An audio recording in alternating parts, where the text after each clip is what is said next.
إن الحمد لله نحمده ونستعينه ونستغفره ونتوب إليه ونعوذ بالله من شرور أنفسنا ومن سيئات أعمالنا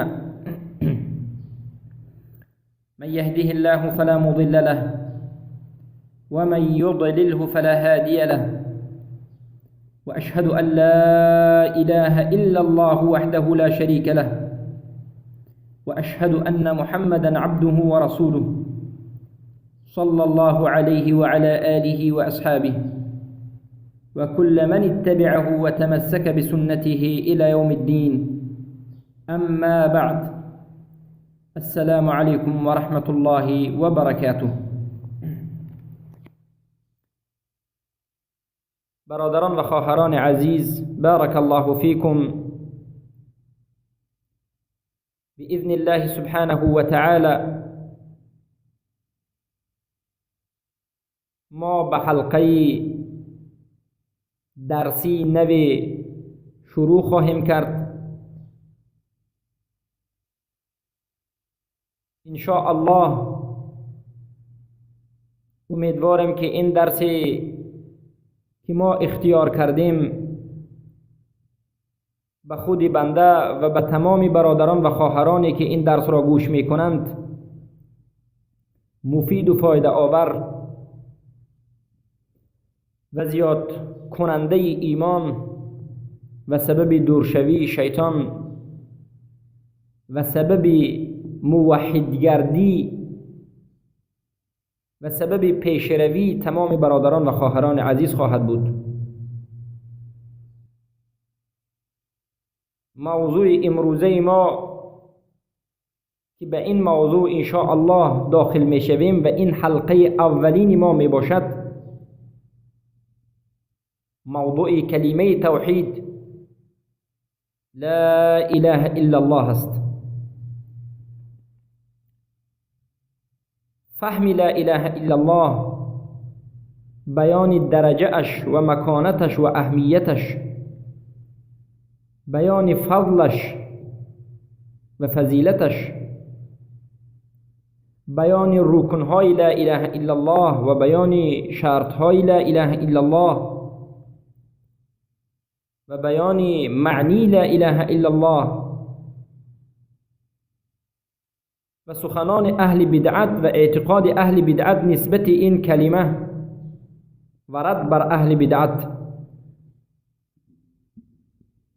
این همه موضوع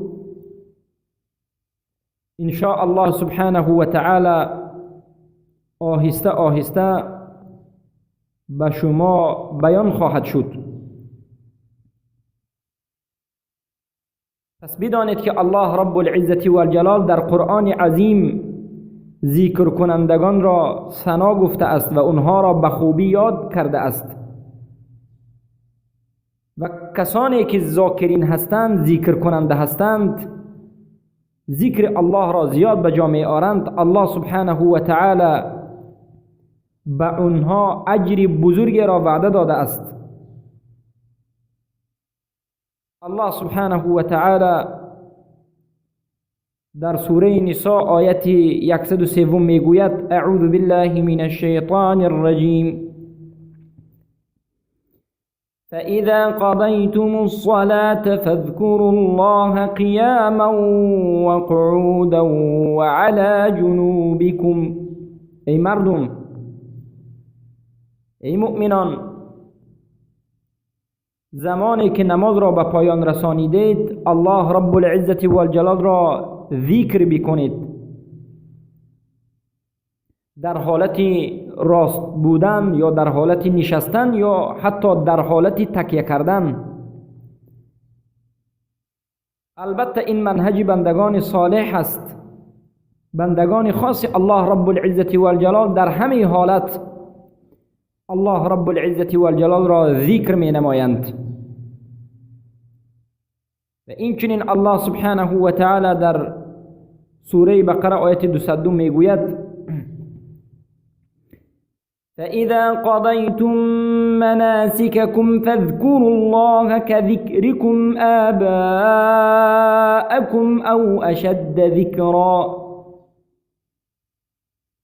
زمانی که شما مناسک حج را به پایان رسانیدید الله را ذکر بکنید چگونه که پدران شما ذکر میکردند، یا که از اونها هم دیده سخت‌تر ذکر بکنید.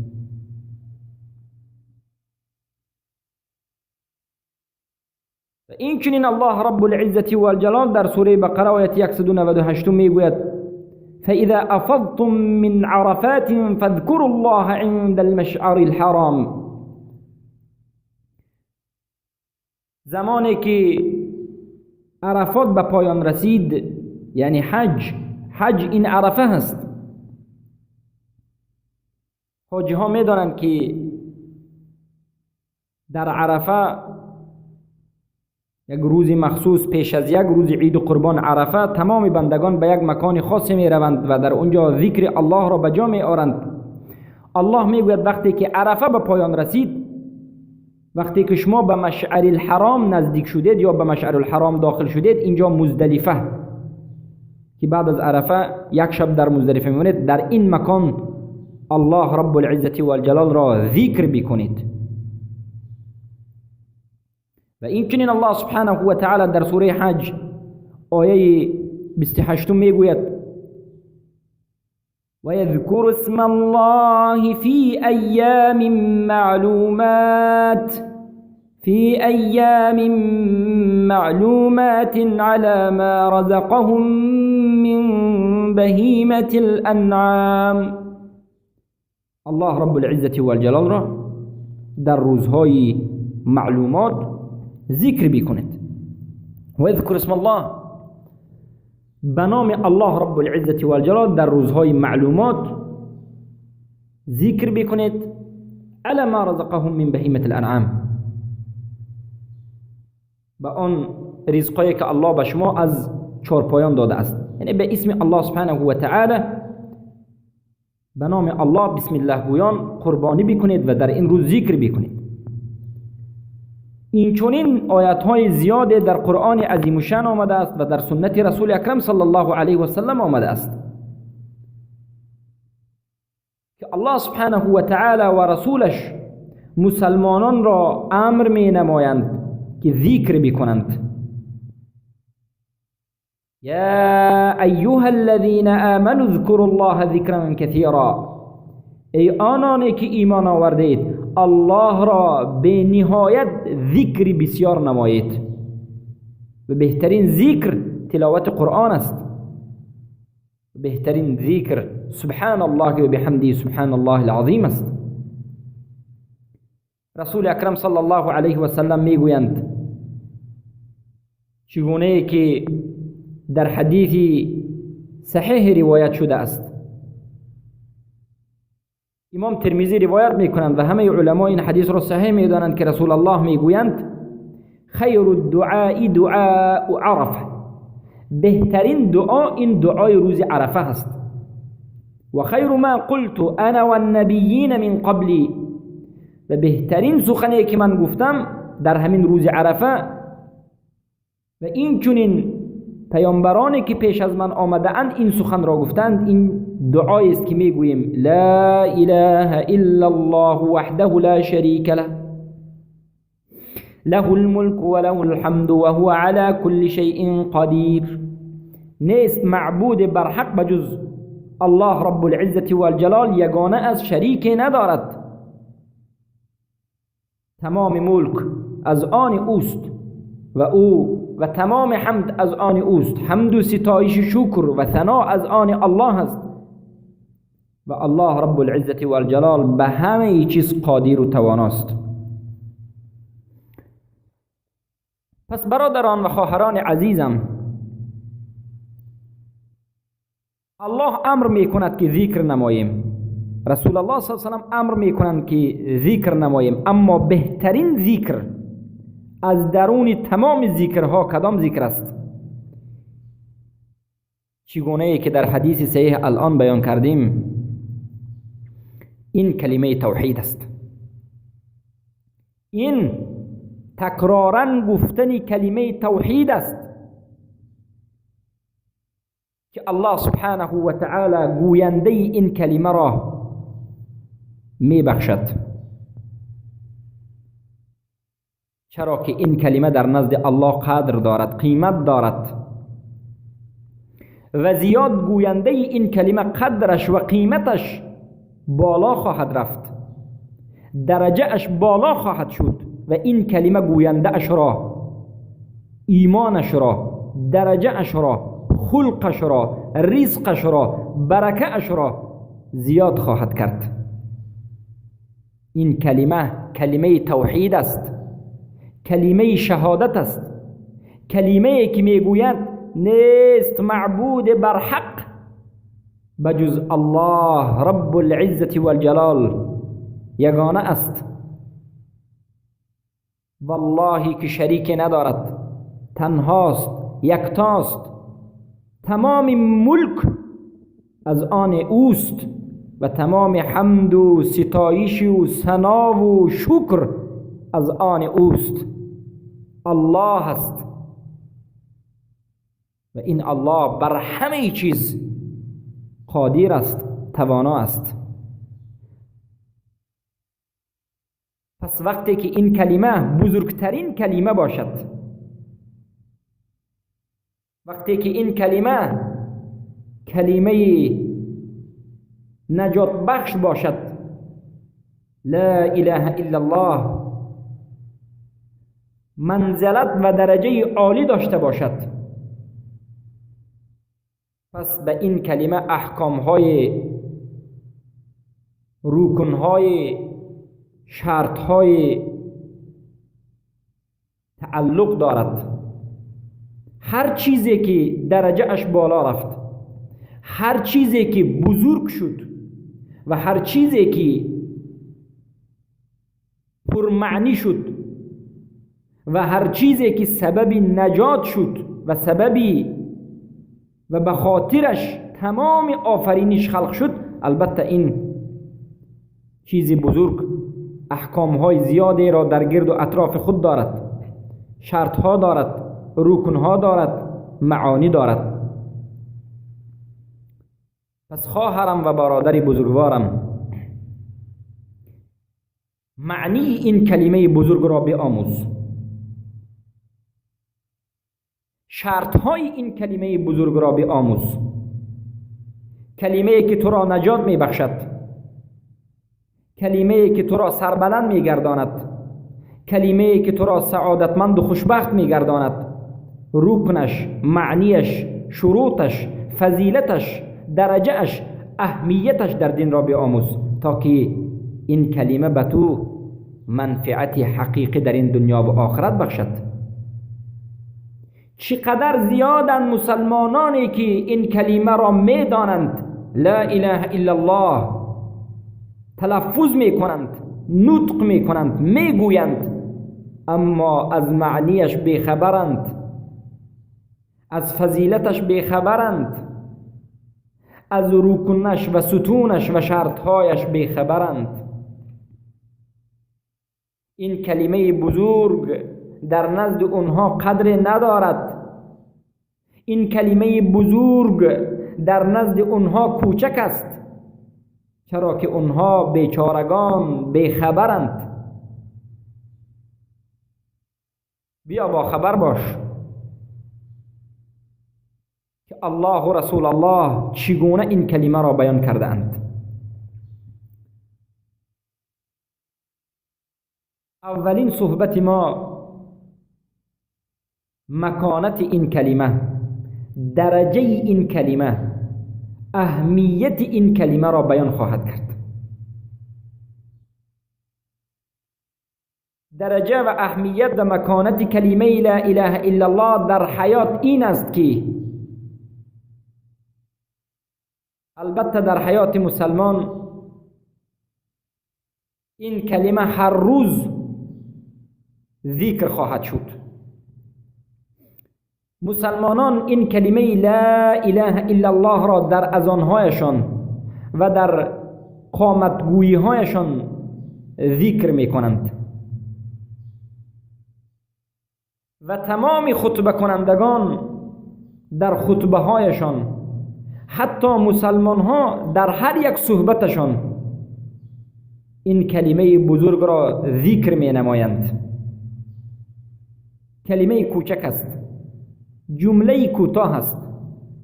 لا اله الا الله، 4 حرف یا 4 کلمه. نیست معبود برحق بجز الله. اما بخاطر این کلمه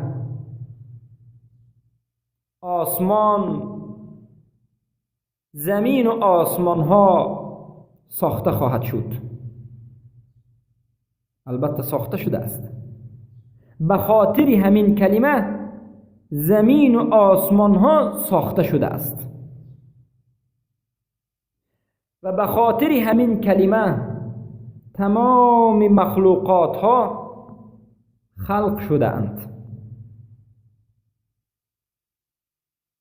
و به همین کلمه رسولان الله سبحانه و تعالی فرستاده شده اند و کتابها نازل شده اند و تمام شریعت هایی که در روی دنیا از آدم تا محمد صلوات الله ربی و سلامه علیه آمده است به خاطر همین کلمه آمده است، به خاطر زنده کردنی معنی همین کلمه.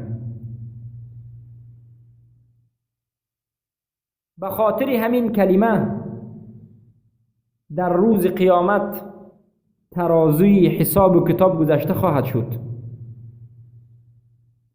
و بازار جنت و دوزخ گذاشته خواهد شد و به سبب همین کلمه مردم به مؤمن و کافر جدا شده است. پس همین کلمه منشأ آفرینش است و منشأ و سرچشمه ثواب و عقاب است.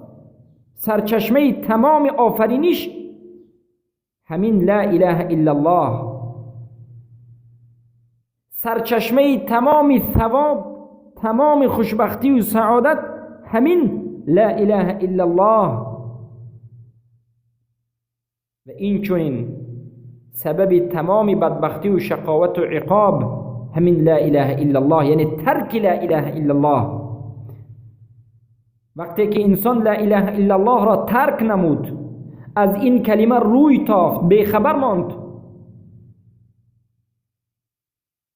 بدبختی و شقاوت و عقاب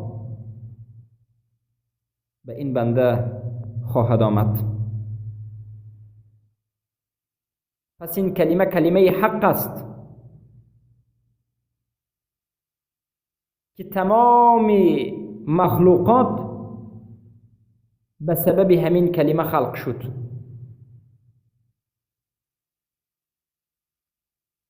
پس این کلمه کلمه است که در روز قیامت از این کلمه پرسیده خواهد شد. هر یک بنده پرسیده خواهد شد و بر بالای همین کلمه قبله گذاشته شده است و ملت این اسلام پاک و ناب بر بالای همین کلمه تأسیس یافته است و به خاطر همین کلمه شمشیرها به خاطر جهاد برداشت شده است. رسول الله صلی الله علیه وسلم تمامی جنگ هایی که کرده اند، جهاد هایی که کرده اند، همه اش به خاطر همین کلمه بود، لا اله الا الله. این کلمه حق الله بر تمام بندگانش هست. این کلمه کلید دار السلام است، کلید جنت است. این کلمه کلمه اسلام است، کلمه ایمان است و از انمین کلمه الله رب العزت و الجلال اولین و آخرین را سؤال خواهد کرد. در روز قیامت بنده از جای ایستاده اش یک قدم گذاشته نمیتواند مگرم اینکه حتی به دو سؤال جواب بدهد. سؤال اول این است: ماذا کنتم تعبدون و ماذا اجبتم المرسلین؟ شما چرا می پرستیدید؟ چرا عبادت می کردید؟ و از این رسولی که به نزدتان رفته است به اون چی جواب داده اید؟ چی اجابت کرده اید؟ چی قبول کرده اید؟ جواب اول، جواب سوال اول، ماذا کنتم تعبدون، چرا می پرستیدید، این تحقیق انا من کلمه لا اله الا الله است. تحقیق لا اله الا الله یعنی شناخت معنی لا اله، فهمی معنی لا اله الا الله، اقرار کردن لا اله الا الله، تصدیق کردن لا اله الا الله، عمل کردن به مقتضای لا اله الا الله. این جواب سوال اول است. و جواب سوال دوم این تحقیق ان محمد رسول الله است.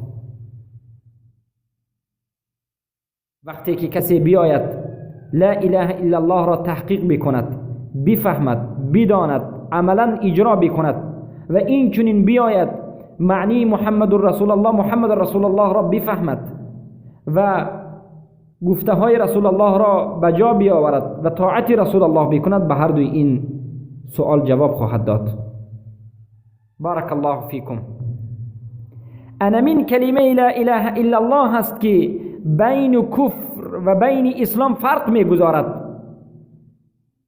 و انا من کلمه لا اله الا الله کلمه تقوا هست و عروة الوثقا درجه بالاترین اسلام است. و انا من کلمه لا اله الا الله کلمه است که ابراهیم علیه السلام بعد از خود گذاشته اند. و انا من کلمه لا اله الا الله کلمه است که الله به همین کلمه شهادت داده است، به نفس خودش به همین کلمه شهادت داده است و به همین کلمه لا اله الا الله ملائکه های الله شهادت داده اند و این چنین صاحبان علم شهادت داده اند.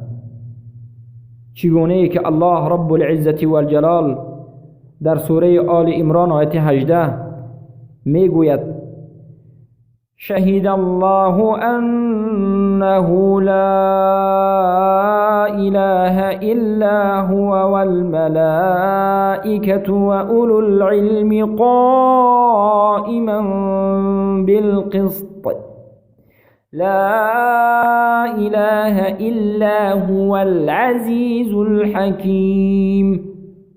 الله رب العزة والجلال به نفس شهادت داد که نیست معبودی بر حق بجز الله. خودی الله به نفس خود شهادت میدهد که نیست معبودی بر حق بجز الله و این چنین تمام ملائکه ها شهادت میدهند که نیست معبودی بر حق بجز الله و این چنین صاحبان علم علما شهادت میدهند که نیست معبودی بر حق بجز الله، قائمان بر عدل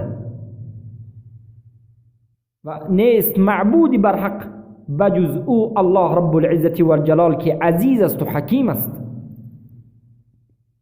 پس این کلمه لا اله الا الله کلمه اخلاص است و شهادت حق است و دعوت به سوی حق است و همین کلمه لا اله الا الله براءت و بیزاری جستن از شرک است. چگونه که بیان کردیم الله رب العزة والجلال تمام خلق را، تمام مخلوقات را و تمام جن را و تمام انس را و تمام بندگانش را به خاطر انا من کلمه خلق کرده است. الله رب العزة والجلال در سوره ذاریات آیه 56 میگوید: وما خلقت الجن والانس الا لیعبدون. ما خلق نکردیم جنها را و انسانها را مگرم به خاطر عبادت. یعنی این جنها و تمام انسانها به خاطر عبادت الله رب العزة والجلال آمدند. علما در معنی یعبدون میگن ای یوحدون، یعبدون ای یوحدون معنیش این است که پرستیدن یعنی یگانه الله را پرستیدن. پرستش الله همان وقت قبول خواهد شد که این کلمه لا اله الا الله تحقیق بشود، یگانه خود الله پرستیده شود و از تمام غیر الله چیزهای دیگر دست کشیده، بیزاری جسته شود، کفر ورزیده شود. الا لیعبدون ای یوحدون. و به خاطر همین کلمه، به خاطر زنده کردن معنی این کلمه و تحقیق این کلمه، تمام رسولان فرستاده شده اند و کتابها نازل شده است. به سوره انبیاء آیت 25 نظر میکنیم. و ما ارسلنا من قبلك من رسول الا نوحی الیه انه لا اله الا انا فاعبدون. نفرستادیم پیش از تو نفرستادیم یگان رسول را مگرم این که بر او وحی کردیم که هر آینه نیست معبودی بر حق بجز من و مرا بپرستید. این خطاب الله به محمد صلوات الله ربی و سلامه علیه است. یعنی الله به محمد صلی الله علیه و سلم میگوید ای محمد، تمام رسولانی که پیش از تو آمده اند ما به اونها نیز وحی نازل می کردیم و می گفتیم که نیست معبودی بر حق بجز الله و الله را بپرستید. البته در حلقه اهمیت توحید به شما دعوت رسولان را بیان کردیم که تمام رسولانی که به این دنیا آمده اند به سوی عبادت الله، به سوی توحید، به سوی یکتاپرستی دعوت می نمودند. و اذ قال نوح یا قوم اعبدوا الله ما لكم من اله غیره.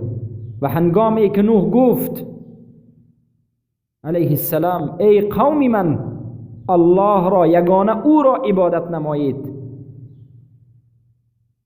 بجز او معبودی بر حق ندارید. و الى مدین اخاهم شعیبا فقال يا قوم اعبدوا الله ما لكم من اله غيره. وإلى ثمود أخاهم صالحا فقال يا قوم اعبدوا الله ما لكم من إله غيره. وإلى عاد أخاهم هودا فقال يا قوم اعبدوا الله ما لكم من إله غيره. همه این آیات ها دلالت میکند که تمامی رسولان و تمام پیامبرانی که به این دنیا آمده اند به سوی انمین کلمه توحید دعوت نموده اند. سبحان الله، این کلمه چگونه کلمه بزرگ است. سفیان ابن عیینه رحمه الله میگویند، البته این نقلی که از سفیان ابن عیینه ذکر میکنیم در کتب سیر ذکر شده است که میگویند بزرگترین نعمتی که الله رب العزت و الجلال به بندگانش از این نعمت داده است، این نعمت معرفه و شناخت و فهم لا اله الا الله است. یعنی بزرگترین نعمت در این دنیا فهم لا اله الا الله است. بارک الله فیکم. و این سخن ابن عیینه را ابن رجب حنبلی در کلمة الاخلاص ذکر می کند.